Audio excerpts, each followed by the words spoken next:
At my husband's family barbecue, his sister joked, "If you vanish tomorrow, no one would even care." Everyone burst out laughing. Except me. I simply lifted my hot dog and said, "Challenge accepted." That night, I packed up, left, and disappeared. 1 year later, they're the ones who don't matter anymore. Have you ever had someone look you dead in the eye and say, "If you disappeared tomorrow, no one would even notice"? What if that person was your sister-in-law and your husband just laughed? That day, I didn't cry. I didn't make a scene. I just raised my hot dog in a mock toast, met her gaze, and said, "Challenge accepted." And then I disappeared. What happened when I reappeared a year later? Well, let me tell you. My name is Vanessa, and for 7 years, I was married to Gregory. But I always felt like an outsider in his family, the Caldwells. We met in our final year of university. I was a graphic design student, hustling at a coffee shop to pay my tuition. He was finishing his business degree, his parents footing every bill. He came in one night for a late study session, and we just clicked. Our romance was a whirlwind. Within months, we were inseparable. By graduation, he proposed with a ring that probably cost more than my entire student debt. I was completely swept away.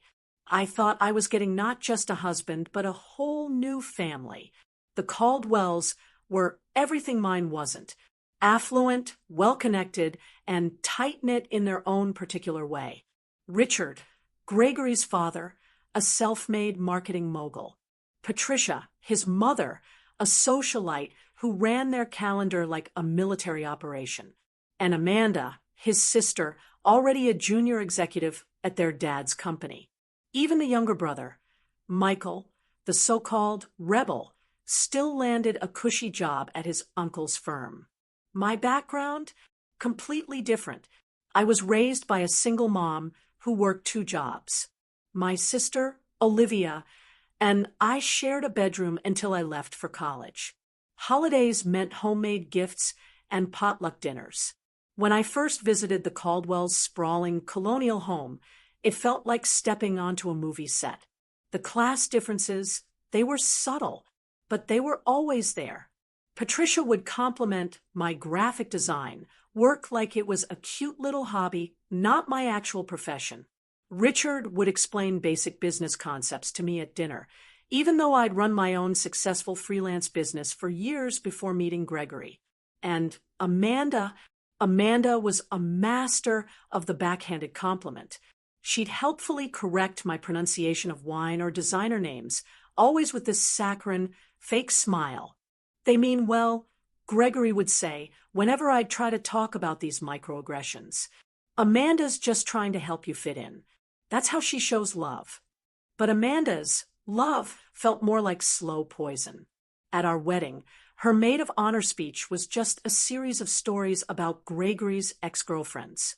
When we announced we were buying our first home, she questioned if the neighborhood was really the right fit for a Caldwell. When I landed a major client, she wondered aloud if they'd only hired me because of Gregory's family connections. Despite all of it, I tried. God, how I tried. I volunteered for Patricia's charity events. I referred clients to Richard's firm. I remembered everyone's birthdays with thoughtful, expensive gifts. I laughed at their inside jokes, even when they stung. I dressed differently for family gatherings, adopted their particular way of speaking, and swallowed my working-class pride when conversations inevitably turned to vacation homes and boarding schools. For the first few years, I maintained my freelance design business, building a modest client list. But then Gregory got an opportunity to expand his division if he was willing to travel extensively. And without discussion, it was just assumed I would scale back my career to manage our home life. My business dwindled to a few loyal clients. My world narrowed to Gregory's intermittent presence and his family's constant judgmental orbit. I became a diminished version of myself. Last spring, I miscarried at 11 weeks. The physical pain was excruciating. The emotional aftermath was worse. Gregory was in Chicago for a conference. He offered to come home, but he sounded almost relieved when I told him I could manage. Patricia sent flowers with a note that said, "Perhaps it's for the best until you're more settled." Amanda actually suggested that stress from trying to maintain your little business might have been a factor. Only Olivia, my sister, came. She stayed for a week, bringing homemade soup, sitting with me through tears-soaked nights. The contrast between her genuine care and my in-laws' clinical distance, it cracked something fundamental in me, but I buried it deep, another disappointment to swallow in the name of family harmony. By the time the annual summer barbecue rolled around, I was a ghost of my former self. My design work felt mechanical. My friendships had atrophied. My marriage was a performance. Still, I clung to this fragile hope that things could improve, that I could somehow, finally, earn genuine acceptance from the family I had married into 7 years ago. The Caldwell Summer Barbecue was a neighborhood institution. Patricia spent weeks planning it. Richard showed off his latest grilling gadgets. Dozens of family, friends, business associates, all milling around their perfectly manicured lawn. It was where family status was displayed, where loyalties were reinforced, and where outsiders were identified. And despite 7 years, I was still firmly in the outsider category. That morning, I spent 3 hours making my grandmother's strawberry shortcake. It was the one dessert that had actually received genuine compliments in previous years. Gregory was busy on calls, finalizing his Tokyo business trip details. When it was time to leave, he rushed me out the door, concerned about being fashionably late versus actually late. "Remember, Dad's unveiling his new imported smoker today," he reminded me in the car. "Try to act impressed, even if you don't get why it's a big deal." I nodded, clutching my dessert carrier. My sundress, bought specifically to match Patricia's casual elegance dress code, already felt tight across my shoulders. The Caldwell home was bustling when we arrived. Caterers weaved through guests. Richard stood on the patio, surrounded by admirers. Patricia floated from group to group, her laugh tinkling like expensive crystal. Finally, Amanda called out, spotting us. She air-kissed Gregory, then gave me a quick once-over. "Vanessa, that dress is so cheerful." The kitchen's getting crowded, but I'm sure you can find somewhere to put your contribution. She swept Gregory away before I could even respond, linking her arm through his and launching into a story about running into his college roommate. I stood alone, dessert in hand, scanning the backyard for a friendly face. I made my way to the kitchen, where Patricia was directing staff. "Oh, Vanessa, dear," she said, noticing me. "You didn't need to bring anything. We have the patisserie handling desserts." She gestured vaguely. "But how thoughtful. Perhaps put it there for now." I placed my shortcake on a shelf already crowded with other contributions, clearly deemed not worthy of display. As I left, I overheard Patricia instructing a server to make room for Amanda's authentic tiramisu at the center of the dessert table. The next 2 hours passed in a blur of polite smiles and truncated conversations. I'd start chatting with Gregory's cousins, only to have them pulled away by Patricia to meet someone important. I offered to help with the buffet, but was told the caterers had a system. I tried joining a conversation about films, but couldn't get a word in edgewise. Charlotte, Michael's wife, received entirely different treatment. She'd only been in the family for 2 years, but Patricia proudly introduced her as our Charlotte, the pediatric surgeon. Amanda included her in reminiscences she couldn't possibly have attended. Even Richard asked detailed questions about her work. The contrast wasn't lost on me. And the irony? Charlotte looked as uncomfortable with the attention as I was with the lack of it. When lunchtime arrived, Gregory reappeared at my side, having spent the morning deep in conversation with his father's business associates. Having fun? He asked, not waiting for an answer before guiding me to the buffet. We filled our plates and joined the main table on the patio. I ended up seated between Gregory's elderly Uncle Frank, who was hard of hearing, and a space left open for Amanda, who was still serving herself. Gregory sat across from me, already engrossed in conversation with Richard about Japanese business etiquette. Amanda finally arrived, setting her meticulously arranged plate down. She instantly commanded attention with an anecdote about a celebrity she'd spotted at her gym. Charlotte asked appropriate questions. Patricia beamed. Even Frank leaned in. During a brief lull, I saw my opportunity. I just finished a branding project for that new bakery downtown. I offered. They're having their grand opening next weekend. Amanda's eyes narrowed slightly. How nice. Is that the place with the tacky neon sign? I drove past it yesterday. The signage is actually vintage-inspired. I explained. The owners wanted to honor the building's history as one of the first. If you disappeared tomorrow, Amanda interrupted with a theatrical sigh, no one would even notice. That's how boring this conversation is. The table erupted. Patricia tittered behind her napkin. Richard guffawed. Even Gregory chuckled, reaching for his beer. Frank, who hadn't heard a word, joined in automatically. Sound surrounded me like cold water, shocking my system. I felt simultaneously hypervisible and completely invisible. My face burned, but my hands turned ice cold. In that moment, 7 years of accumulated slights crystallized into perfect clarity. I didn't cry. I didn't storm off. I didn't create a scene that would later be recounted as evidence of my emotional instability. Instead, I raised my hot dog in a mock toast, met Amanda's gaze directly, and said clearly, "Challenge accepted." A brief, confused silence fell over the table. Amanda's smile faltered slightly. Gregory looked between us, sensing something had shifted, but utterly unable to identify what. Then Patricia chirped, "Who's ready for Richard to carve the brisket?" And the moment passed. For the rest of the afternoon, I observed rather than participated. I watched how easily they all moved through their world of assumed privilege and belonging. I noted how Gregory seamlessly blended with his family, only occasionally throwing me an absent smile. I cataloged every slight, every exclusion, every moment I was spoken over or around. Most importantly, I listened to the quiet voice inside me that had been whispering for years. Now it was finally loud enough to hear. You deserve better than this. By the time we gathered our things to leave, my decision was made.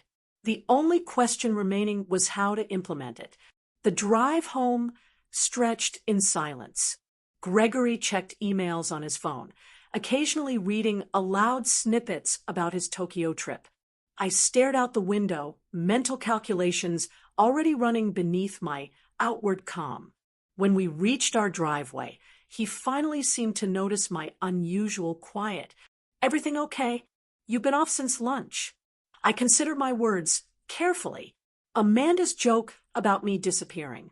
Did you think that was funny? Gregory sighed, unbuckling his seatbelt. "Don't start with this again.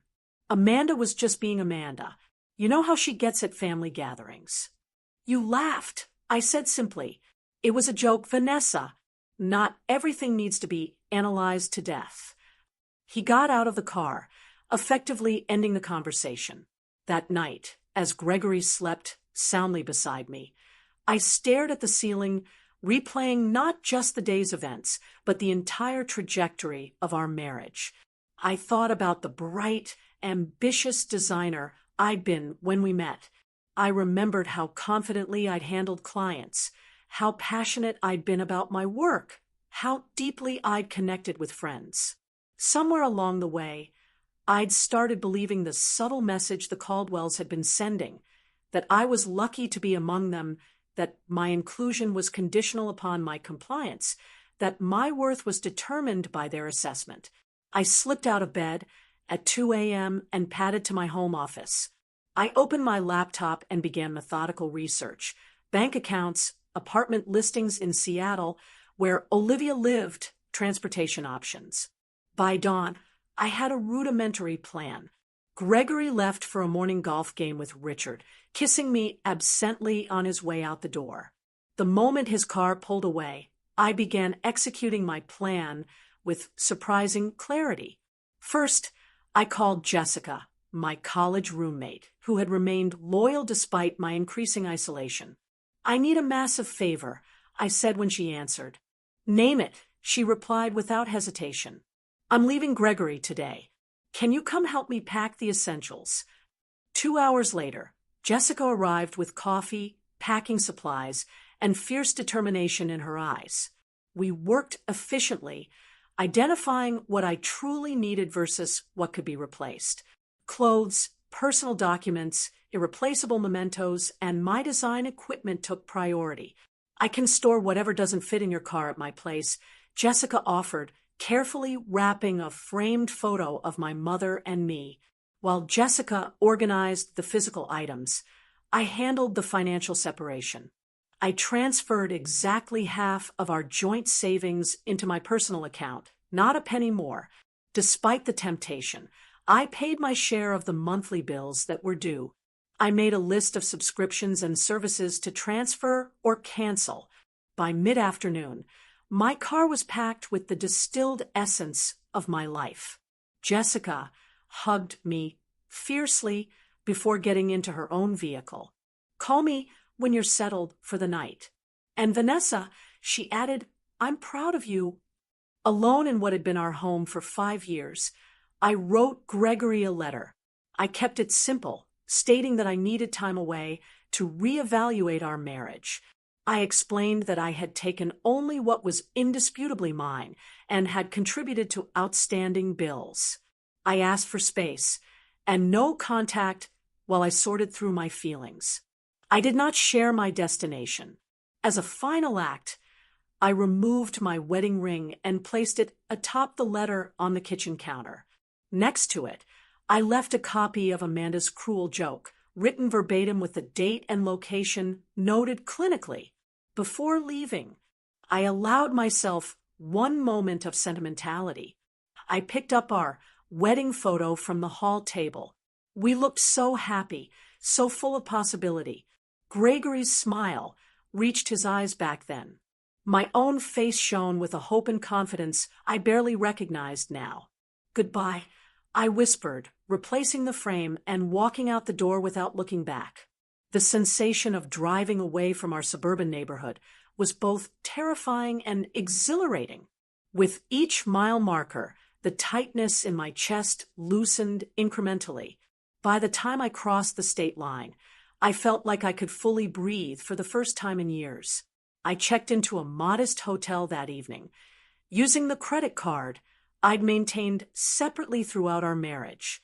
The room was simple but clean, nothing like the luxury accommodations the Caldwells considered standard. After confirming my safe arrival to both Jessica and Olivia, I turned off my phone. Gregory would be home by now, finding an empty closet and my letter. The thought brought neither satisfaction nor guilt, only a strange numbness. In the quiet anonymity of the hotel room, I curled under unfamiliar blankets and fell into the deepest sleep I'd had in months. Morning brought the first wave of messages when I briefly turned on my phone. Gregory's communications evolved exactly as I'd expected. Confusion, then irritation, then concern, then anger. "Where are you? Call me. This is ridiculous. Come home so we can talk. Your mother is worried. At least let her know you're safe. You're being incredibly selfish right now. I have the Tokyo trip in 3 days. Fine. Take your space. We'll talk when I get back." Not once did he mention Amanda's joke or his laughter. Not once did he acknowledge any understanding of why I might have left. I sent a brief text to my mother, assuring her of my safety, but requesting privacy. Then I turned off my phone again and opened my laptop to search for long-term accommodations in Seattle. The challenge had been accepted.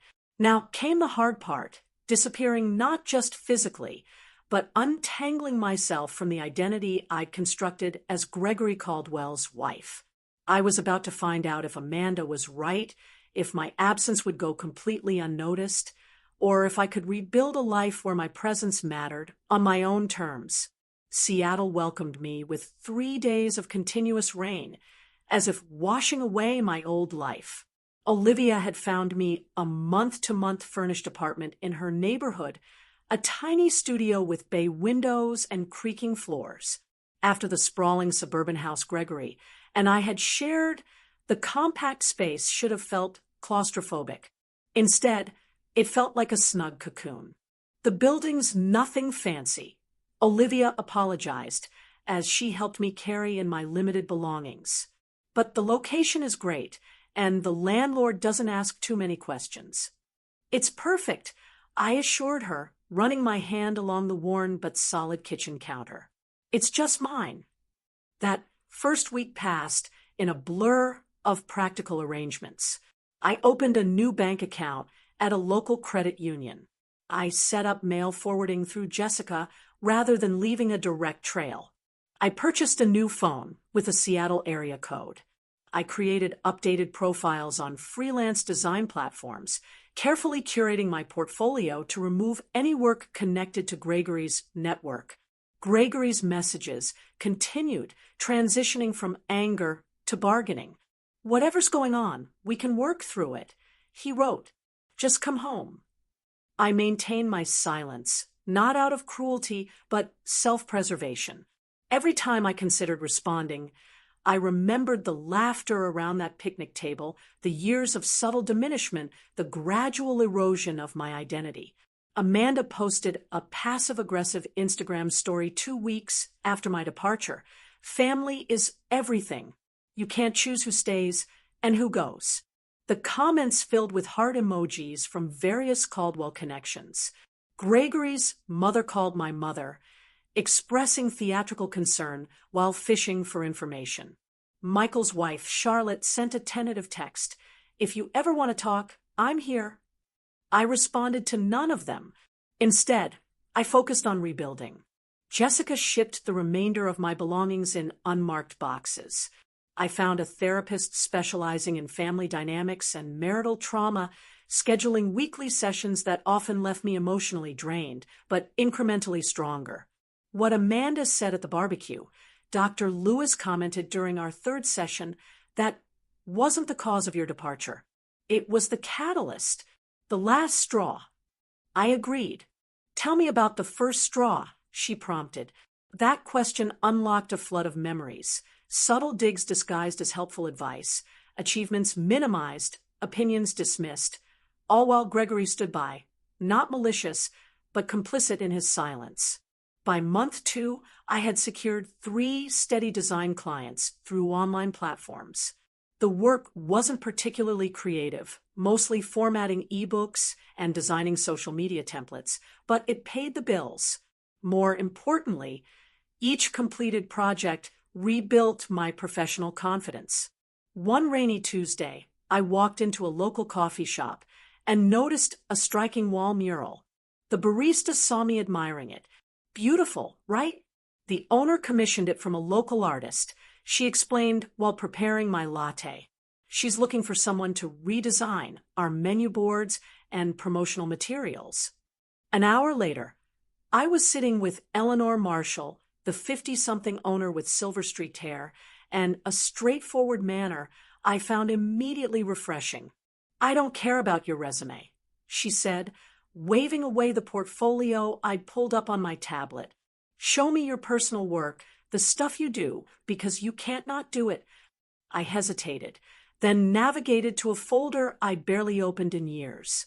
These were designs I created for myself. Experimental, sometimes impractical, but authentically mine. Eleanor studied them in silence, occasionally zooming in on details. "You've been hiding," she finally said, looking up with sharp blue eyes. "These are good, really good, but recent." "No," I admitted. I haven't done work like this in years. Why not? The question was simple, but struck like a physical blow. I found myself telling Eleanor an abbreviated version of my story, the creative passion I'd once had, the gradual sublimation of my style to suit the Caldwell aesthetic, the slow surrender of my artistic voice. Eleanor listened without interruption, then nodded once. You're hired for the menu project, but on one condition. What's that? You do one personal piece, something purely your own, every week. Bring it when we meet. I don't care if it's good or finished. I care that you're finding your voice again. Eleanor became more than a client. She became a mentor, pushing me to reclaim my creative courage with blunt feedback and unexpected encouragement. Through her, I connected with other local business owners needing design work. My calendar slowly filled with projects that engaged rather than depleted me. Meanwhile, Gregory's attempts at contact became less frequent. The divorce papers I filed through my lawyer were met with a barrage of calls that I didn't answer. Eventually, his attorney connected with mine. The proceedings moved forward with clinical efficiency, Gregory's initial resistance giving way to resignation. 4 months into my new life, I allowed myself to check social media. Gregory's profile showed him at a company event, smiling beside a woman I didn't recognize. Richard had posted about the Tokyo expansion, tagging Gregory with proud father emojis. Amanda shared multiple photos from a family dinner, captioned, "Missing no one." The confirmation stung less than I expected. Amanda had been right after all. My disappearance had barely caused a ripple in the Caldwell family pond. Somehow, this validation brought not pain, but liberation. I was no longer defined by their perceptions. 6 months to the day after leaving, I received the finalized divorce papers. Gregory had signed without contesting the straightforward division of assets. We'd negotiated through our lawyers. No alimony either way. A clean split of joint property. Complete separation going forward. His only personal communication was a brief note. "I still don't understand, but I won't fight you anymore." That evening, I stood in front of my bathroom mirror and cut my hair, shedding the long style Gregory had always preferred for a modern bob that framed my face. The woman who stared back seemed both familiar and new, thinner perhaps, with faint lines around her eyes, but with a clarity of gaze I hadn't seen in years. By month 8, my design business had expanded enough to require a small workspace outside my apartment. I rented a desk in a cooperative creative studio, surrounded by other independent artists and entrepreneurs. For the first time since college, I had colleagues who valued my input and challenged my ideas on equal footing. When the anniversary of my departure approached, I no longer needed to check social media to know what the Caldwells were doing. They had receded from my daily thoughts, becoming characters in a story I'd lived through rather than active presences in my life. Meanwhile, my new world continued expanding. A branding project for a local artisan food company won regional recognition. My redesign of Eleanor's coffee shop attracted attention from a lifestyle magazine. A comment I made during a design workshop led to an invitation to speak at a creative conference. 1 year after Amanda's fateful joke, I was no longer invisible. I had built a life where my presence was not only noticed but valued, where my voice was heard rather than interrupted, where my contributions were recognized rather than dismissed. The challenge had been met, but the story wasn't over yet. The email from Westwood Creative arrived exactly 52 weeks after the barbecue that changed everything. The subject line was innocuous, seeking designer for national campaign, but the content sent a jolt through my system. Your work for Rinner Artisanal Foods caught our attention. We're developing a campaign for Sheffield consumer brands and believe your aesthetic would be perfect for the project. Initial meeting next week if interested.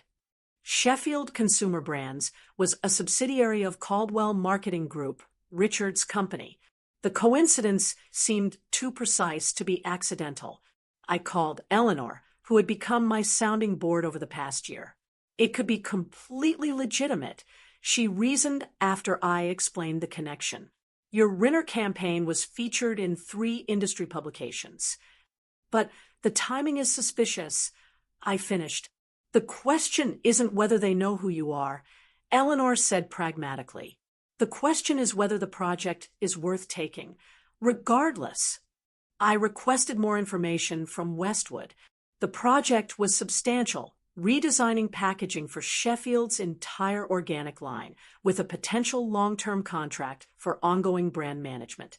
The budget they proposed was double anything I'd handled since establishing my Seattle business. After 3 days of deliberation, I accepted the initial meeting. If this was a Caldwell orchestration, I wanted to face it directly rather than wonder.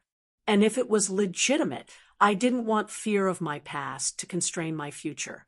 The Westwood creative director, Thomas, made no indication he knew about my history with the Caldwells.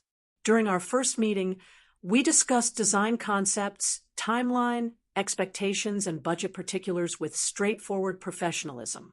When I asked about client involvement, he mentioned only that Sheffield executives would review major milestones. I accepted the project, establishing clear boundaries about communication channels and approval processes. For 3 weeks, everything proceeded normally. My preliminary designs received positive feedback. The timeline remained on track. No Caldwell names appeared on any correspondence. Then came the announcement. Sheffield consumer brands would be featured at the annual Marketing Innovation Gala, unveiling their rebranded organic line as part of the presentation. As the lead designer, my attendance was highly encouraged. The gala was a major industry event, precisely the type of opportunity my rebuilding career needed. It was also exactly the sort of function the Caldwells never missed. Richard considered these networking evenings essential to maintaining the family's business prominence. Gregory had always dutifully followed his lead. You have 3 options, my therapist observed during our session that week. Decline to attend and potentially limit your professional growth. Attend and attempt to avoid the Caldwells, which may prove stressful and ultimately futile. Or attend and prepare to engage with them on your terms. What would you do? I asked.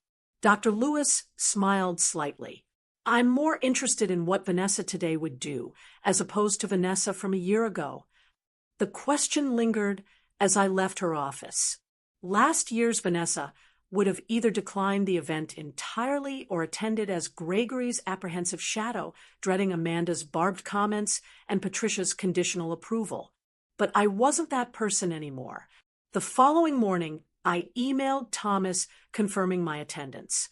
Then I made an appointment with a personal stylist recommended by Olivia and set aside a portion of the Sheffield advance payment for an outfit that would serve as both armor and announcement. The evening of the gala arrived with unexpected calmness. I surveyed my reflection in the hotel room mirror. The woman staring back wore a tailored jumpsuit in deep emerald that managed to be both sophisticated and distinctive in a sea of expected black dresses. My bobbed hair was now accented with subtle caramel highlights. The designer shoes, my one significant splurge, added 3 inches of confidence to my height. Most transformative, however, was the expression in my eyes. No anxiety, no apology, just steady readiness for whatever the night might bring. The venue was a restored historic theater downtown, its grand lobby transformed with strategic lighting and minimalist floral arrangements. I checked in at the registration desk, accepting my name badge and the signature cocktail offered by circulating waitstaff. I had barely taken 2 sips when Thomas appeared at my elbow, already introducing me to a cluster of industry executives. Their business cards disappeared into my clutch as we discussed emerging design trends and market demographics. I found myself speaking with easy authority. my opinions met with thoughtful nods rather than polite dismissal. 40 minutes into the event, I was deep in conversation with a magazine editor when I felt a shift in the room's energy. I didn't need to turn to know that the Caldwells had arrived. Richard's booming laugh confirmed it moments later. I maintained my position, finishing my point about consumer psychology before excusing myself to visit the bar. As I waited for a sparkling water, I carefully scanned the room. Richard and Patricia stood near the entrance, holding court among admirers. Amanda wasn't immediately visible, and then I saw Gregory standing slightly apart from his parents, looking thinner than I remembered, and somehow diminished despite his perfect tailoring.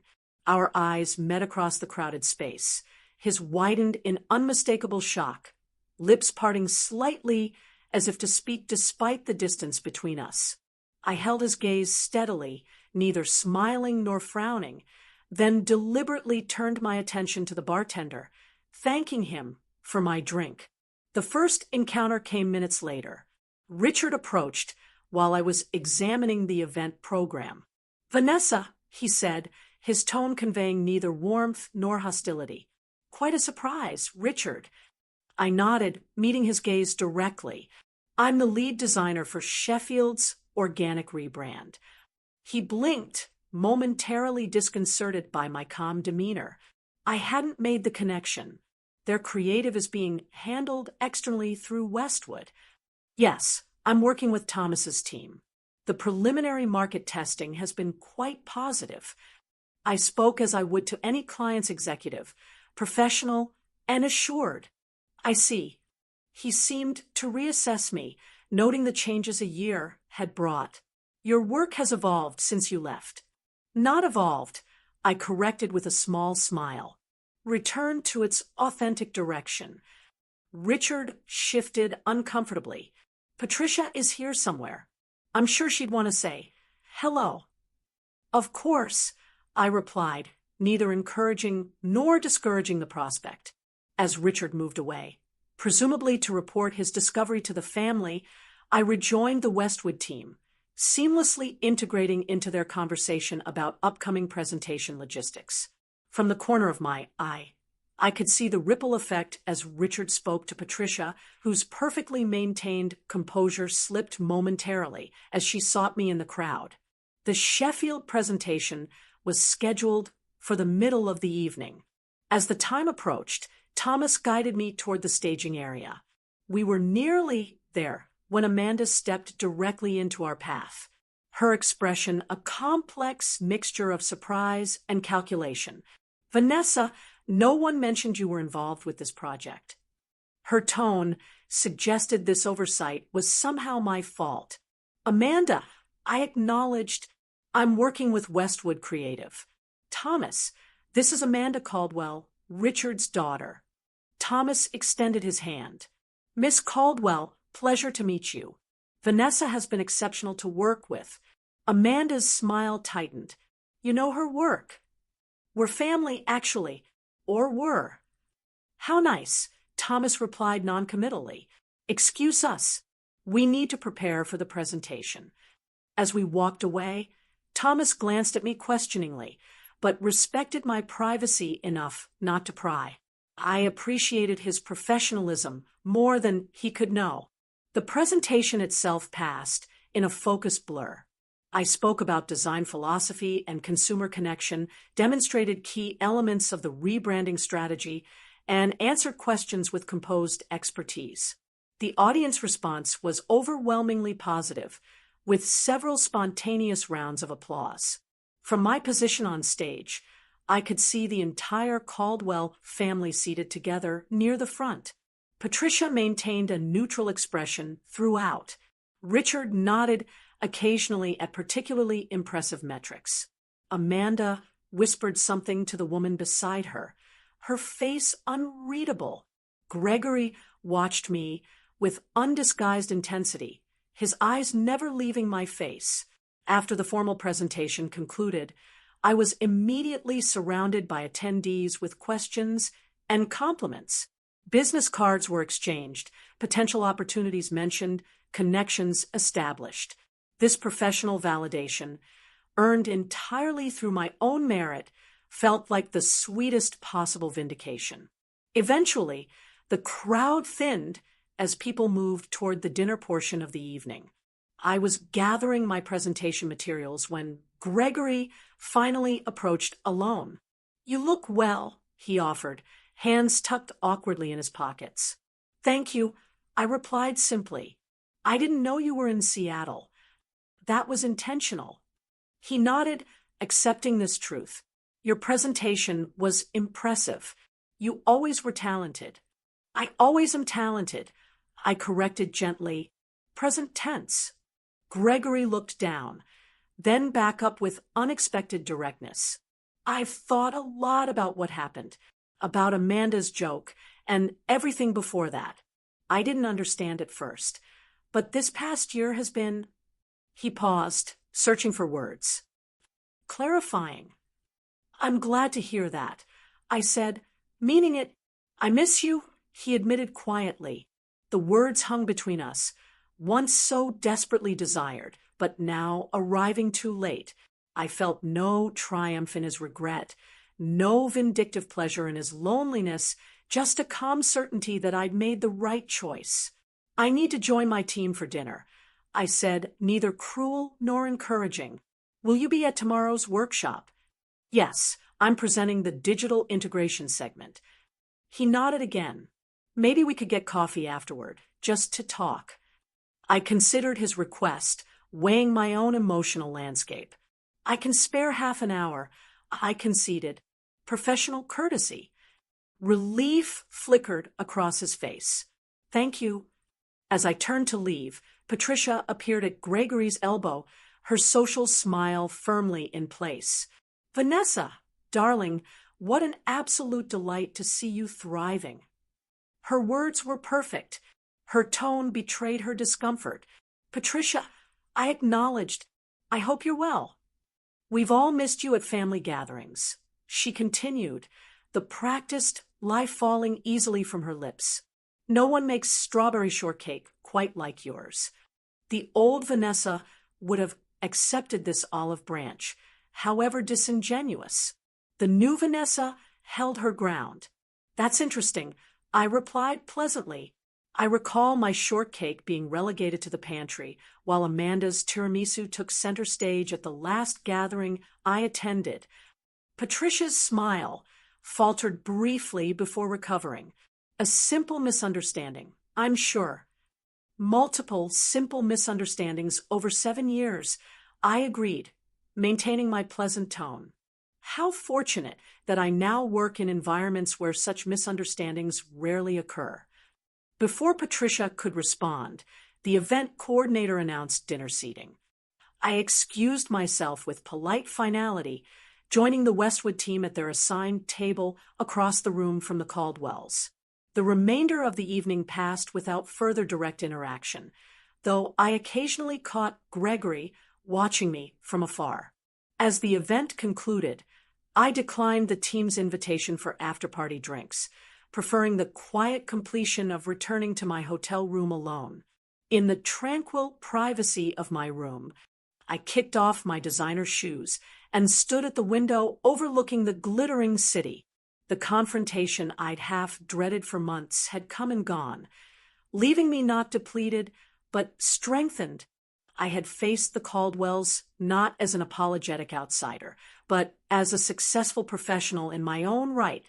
Amanda's challenge, "If you disappeared tomorrow, no one would even notice," had precipitated not just my physical departure, but a complete reinvention. The final irony was that by disappearing from their world, I had become more visible in my own. The morning after the gala dawned with unexpected sunshine streaming through my hotel room curtains. I prepared for the day's workshop with methodical focus, selecting a professional but comfortable outfit and reviewing my presentation notes over room service coffee. The Sheffield marketing workshop was being held in the hotel's conference center, a more intimate setting than the previous night's gala. As I arranged my materials at the presenter table, I spotted Richard engaged in intense conversation with Thomas near the refreshment station. Their discussion appeared businesslike, but not tense. Attendees gradually filtered in, networking over pastries and coffee before finding seats. I was reviewing my slide deck one final time when Amanda entered, scanning the room with calculated casualness until her gaze landed on me.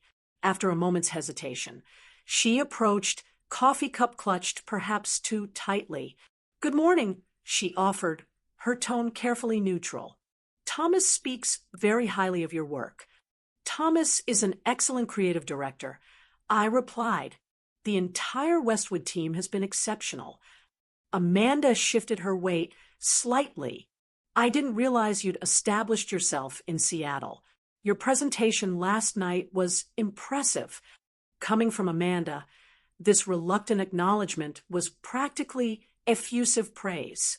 I thanked her with simple courtesy, neither overreacting to the compliment nor dismissing it. "Father is considering bringing the entire Sheffield account in-house after this campaign," she continued, watching me closely. "He's been impressed with the direction." I understood the subtext immediately. If Sheffield became a direct Caldwell marketing client, my work would either disappear or be attributed to their in-house team. The old insecurity flickered briefly before I extinguished it. That would be Richard's prerogative as Sheffield's parent company, I said evenly. However, Westwood has contractual provisions regarding creative attribution that are quite specific. Thomas is particularly careful about protecting his designer's work. Amanda's expression tightened almost imperceptibly. Before she could respond, the workshop facilitator called for everyone to take their seats. Our conversation ended with mutual professional nods, a far cry from our last interaction over hot dogs and cruel jokes. The morning sessions proceeded efficiently with presentations on market analysis and consumer demographics. My segment on digital integration strategies was scheduled just before the lunch break. As I took the podium, I noticed Gregory slipping into the back of the room, clearly having timed his arrival for my presentation.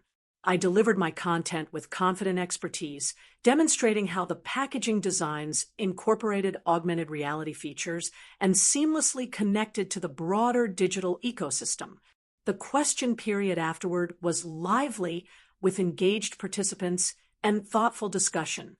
When Richard himself asked about implementation timelines, I answered with specific benchmarks already agreed upon with the Sheffield team. As attendees broke for lunch, Gregory made his way toward me, but was intercepted by a Sheffield executive with urgent questions. I used the opportunity to step outside for fresh air, needing a moment away from the Caldwell gravitational pull. The hotel's courtyard garden provided a quiet respite. I had just settled on a bench when Patricia appeared on the pathway, her expression suggesting our meeting wasn't accidental. "You've always had excellent timing for escapes," she observed, smoothing her skirt as she sat beside me. "Uninvited. I prefer to call it recognizing when I need space," I replied. Patricia studied me with new attention. "You've changed." "I've reverted," I corrected, "to the person I was before I started trying to fit into spaces that weren't designed for me." She sighed lightly. "Families are complicated. Vanessa, especially established ones like ours. There are expectations, traditions, ways things have always been done." "I'm aware. I spent 7 years observing those traditions, 7 years trying to meet those expectations. Perhaps we weren't always as welcoming as we could have been," Patricia conceded. The closest thing to an apology I'd ever heard from her, but disappearing without a word was rather dramatic, don't you think? I turned to face her directly. I left a detailed letter for Gregory. I ensured all financial obligations were properly handled. I made a clear, adult decision to remove myself from a situation that had become harmful to my well-being. There was nothing dramatic about it. Gregory was devastated, She countered. Gregory was inconvenienced. I corrected gently. There's a difference. Patricia's perfectly maintained facade cracked slightly. You have no idea what this past year has been like for him, for all of us. You're right, I acknowledged, just as you have no idea what the previous 7 years were like for me. We sat in tense silence for a moment before I continued. But I'm not interested in exchanging pain metrics. Patricia, that's not why I'm here. I'm here because I'm good at what I do, and my work has value to Sheffield's campaign. Something shifted in Patricia's expression. Not quite respect, but perhaps a new awareness. You always were stubborn. Determined, I countered with a small smile. Another distinction worth noting. As we headed back toward the conference center, Patricia asked an unexpected question. Will you be at the closing dinner tonight? Yes, Westwood has a table. She nodded thoughtfully. The salmon is usually excellent. It was such a normal, mundane observation, the kind mothers-in-law typically share with daughters-in-law, that it momentarily disoriented me. I murmured agreement as we rejoined the workshop, separating to our respective tables. The afternoon sessions focused on implementation strategies. I participated actively, but maintained professional distance, neither seeking nor avoiding the Caldwells. As the workshop concluded, Gregory finally managed to approach me directly. Still up for coffee? He asked, a hint of uncertainty in his voice. Yes, I agreed. There's a shop in the lobby. We walked together in silence, the familiarity of his presence beside me both strange and nostalgic. Once seated with our drinks, his usual Americano and my latte, ordered without need for discussion, the awkwardness intensified. Seattle suits you, he finally offered. It does, I agreed. The creative community has been welcoming. Gregory traced the rim of his cup. I've been in therapy since you left. Dad thought it was unnecessary, but he shrugged. It's been helpful. This surprised me. Gregory had always dismissed therapy as paying someone to tell you what you want to hear. I'm glad, I said sincerely. My therapist helped me understand some things about our marriage, about my family. He met my eyes directly, about how I failed to see what was happening to you because it was easier not to. The acknowledgement was unexpected and disarming. For a moment, I glimpsed the man I had fallen in love with, thoughtful, capable of growth, willing to examine himself. Thank you for saying that. I replied quietly. I didn't stand up for you, he continued. Not against Amanda, not against Mom, not even against my own expectations that you would just adapt to whatever the family needed. No, you didn't, I confirmed without rancor. I thought a lot about that barbecue, about Amanda's joke, and how everyone laughed. How I laughed. He swallowed hard. I keep thinking about what you said. Challenge accepted. I didn't understand then what you meant. And now I realize you were declaring independence from all of us. His voice held equal parts admiration and regret. We talked for nearly an hour, longer than the half hour I'd allocated. Gregory shared how the family dynamics had shifted in my absence. Amanda's increased criticism, extending to his new girlfriend. Patricia's tightening control over family gatherings. Richard's disappointment when Gregory declined a promotion that would have required relocating.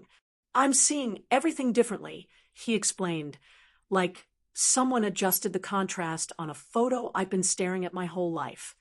When our coffee cups emptied, we both recognized the natural conclusion of our conversation. As we stood to leave, Gregory asked the question I'd been expecting. Is there any chance for us? Not right away, but eventually. I considered his face, once the center of my world. I felt affection, compassion, even a whisper of the old attraction.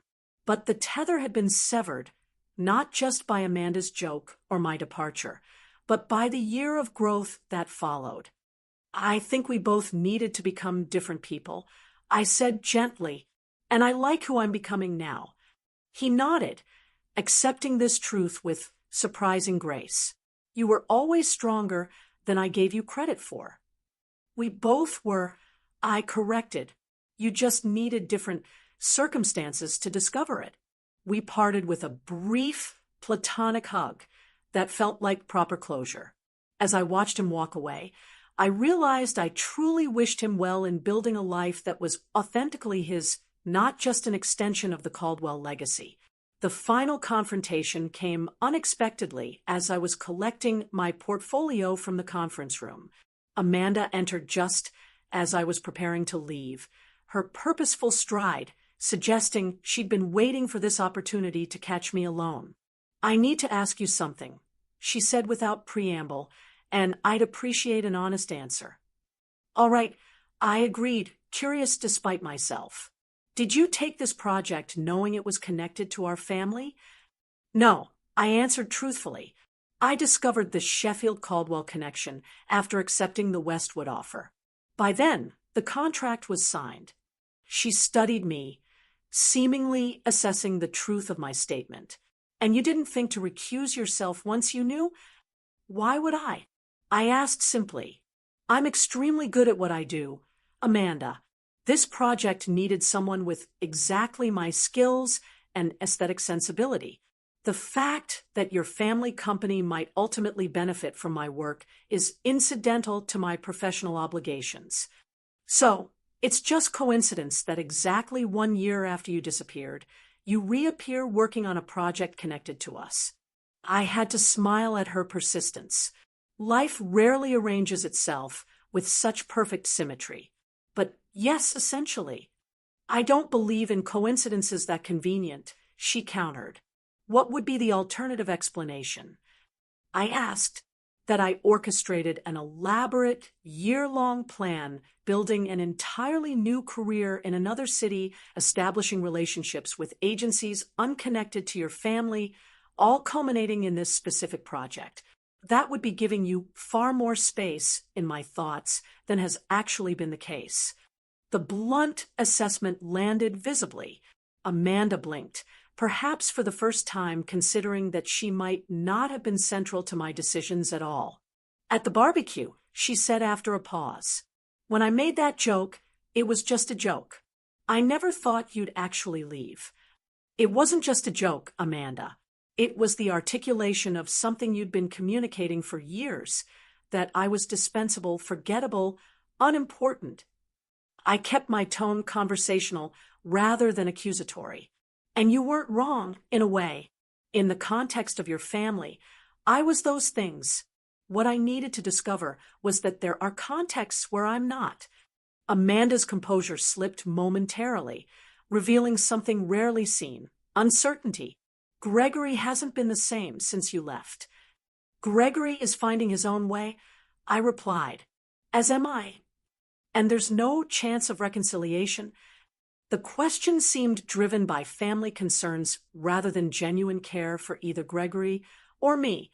"We've reconciled in the only way that matters," I said. "We've both acknowledged the truth of our marriage and found peace with its ending." Amanda nodded slowly, absorbing this finality. As she turned to leave, she paused at the door. "Your presentation yesterday, it was genuinely good work," I would have said, so regardless of who you were. Coming from Amanda, this professional acknowledgement represented a fundamental shift. I thanked her with simple sincerity, neither overvaluing the compliment nor dismissing it. As I left the hotel to prepare for the evening's closing dinner, I felt a strange lightness. I had faced each Caldwell individually, navigating these encounters not as the insecure outsider of last year, but as a confident professional with clear boundaries. The family that had once loomed so large in my life now seemed properly proportioned, just people with their own limitations and complexities. The final dinner that evening unfolded with surprising ease. The Caldwells and the Westwood team were seated at separate tables, creating natural distance without obvious avoidance. When industry colleagues introduced me to Richard as the designer behind Sheffield's brilliant rebrand. He acknowledged my work with professional courtesy. When Patricia complimented my dress during a chance encounter at the dessert station, I accepted graciously. Most tellingly, when Amanda's presentation on upcoming marketing trends included a slide featuring one of my designs with proper attribution, I recognized it for what it was, a public professional acknowledgement that would have been unthinkable a year ago. As the evening concluded, I exchanged contact information with several potential clients, confirmed next steps with Thomas, and said appropriate goodbyes to industry colleagues. Gregory approached briefly, simply wishing me safe travels and good luck with a sincerity that needed no elaboration. Leaving the venue, I felt no dramatic sense of triumph or closure. Instead, I experienced the quiet satisfaction of having reclaimed not just my professional identity, but my personal sovereignty. The Caldwells were now simply people I had once known intimately who now occupied an appropriate space in my past rather than an outsized significance in my present. Amanda's challenge, if you disappeared tomorrow, no one would even notice, had been not just accepted, but transcended.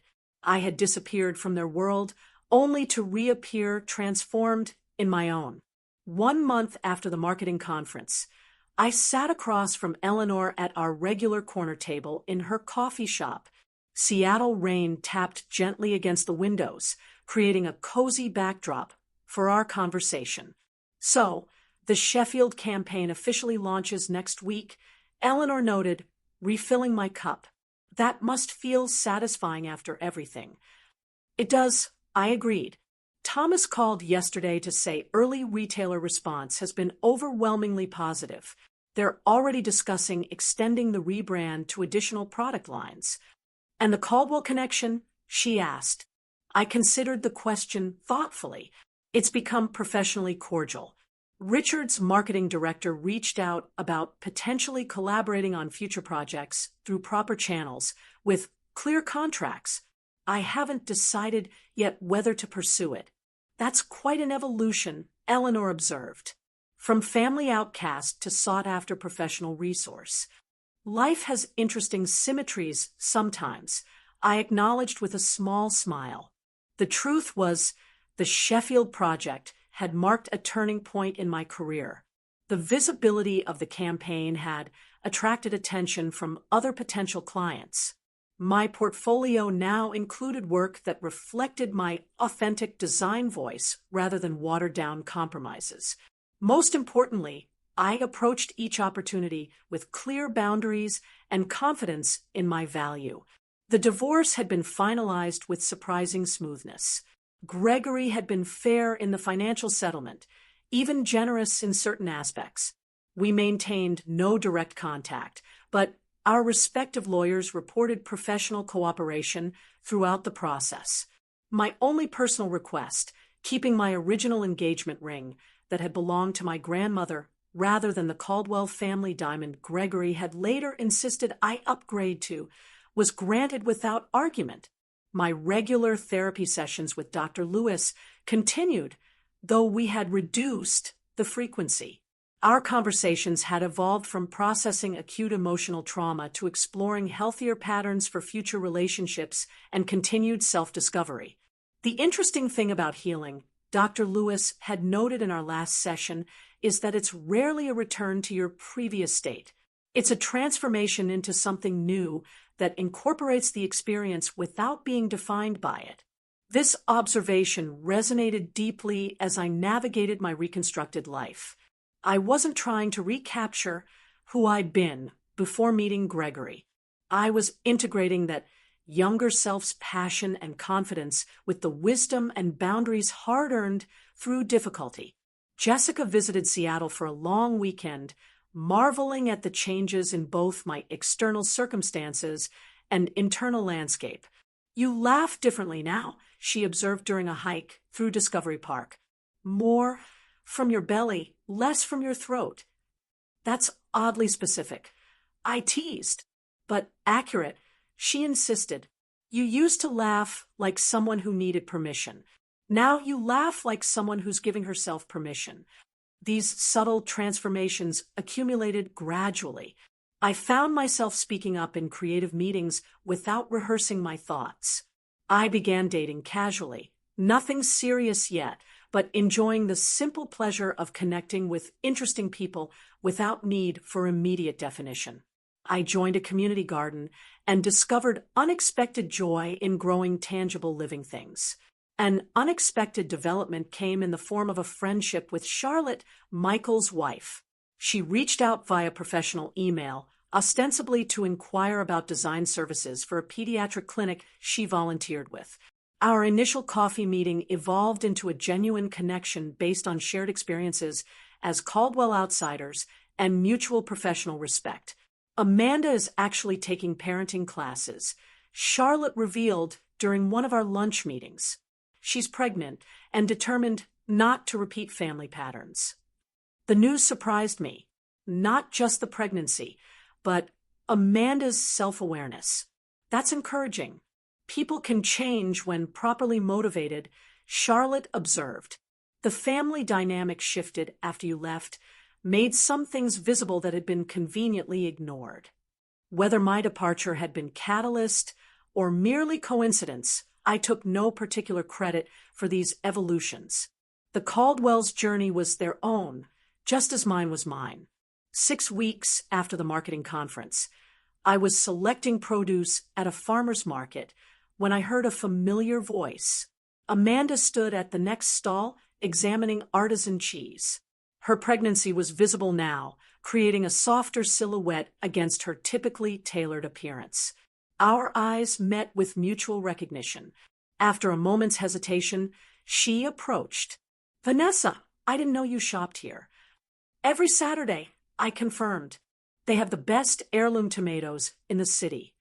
The awkwardness between us was palpable, but not hostile. We exchanged brief pleasantries about the market, the weather, the upcoming product launch. Then Amanda surprised me with unexpected directness. "I've been thinking about what you said at the conference, about contexts where you're dispensable versus valued." She adjusted her bag, uncomfortably. "I'm discovering something similar in preparing for motherhood. Everyone has advice about who I should become, how I should change. It's illuminating. Contexts shape us, I acknowledged, but they don't have to define us." Amanda nodded thoughtfully. "The parenting class Charlotte probably told you about. It's helping me recognize some patterns, things I never questioned because they were just normal in our family." I heard the unspoken comparison to my own journey of recognition and separation. Self-awareness is powerful. I offered, "Yes." She hesitated, then added with uncharacteristic vulnerability, "I don't want my child to ever feel like they need to disappear to be seen." The admission revealed deeper reflection than I would have credited Amanda with a year ago. I didn't offer easy absolution. Our history was too complex for that. But I did offer simple human acknowledgement. That's a good place to start. We parted with no dramatic reconciliation, no promises of future connection, just a moment of genuine communication between two adults sharing a brief intersection in life's journey. Walking home with my market purchases, I reflected on the strange trajectory that had brought me from the Caldwell barbecue to this present moment. The challenge Amanda had unknowingly set, if you disappeared tomorrow, no one would even notice, had indeed been the catalyst for profound transformation. I had disappeared from a life where I was diminished, only to reappear in one where I was valued. I had lost a family that required my conformity, only to build a community that celebrated my authenticity. I had abandoned security that came with compromise, embracing instead the uncertain adventure of self-determination. Last week, I had closed on a small house near the water. Nothing grand by Caldwell standards, but perfectly suited to my needs and purchased entirely through my own earnings. As I arranged my furniture and hung artwork selected solely for my own pleasure, I experienced a profound sense of having created not just a home, but a life genuinely my own. The greatest irony of Amanda's cruel joke was that disappearing had made me more visible than I'd ever been. To colleagues who valued my creativity, to friends who appreciated my authentic self, and most importantly, to myself, the challenge had been not just accepted, but transformed into an unexpected gift. That evening, as the Seattle skyline glittered against the darkening water, I opened my journal and wrote the reflection that had been forming for months. Asterisk, sometimes we must disappear from others' narratives to discover our own. The most powerful response to being unseen is not demanding vision from blind eyes, but finding the context where our true selves are not just visible, but celebrated. The opposite of disappearing isn't being noticed. It's becoming so fully present in your own life that external validation becomes unnecessary. Asterisk, the woman who had raised a hot dog in Defiant Toast 1 year ago could never have imagined the journey ahead. The woman writing these words could never return to who she had been. And in that transformation lay not tragedy, but triumph, the quiet, sustainable victory of reclaiming one's own life. Have you ever had a moment when someone's cruel words actually pushed you to make a life-changing decision? Tell me what you think. I really want to know.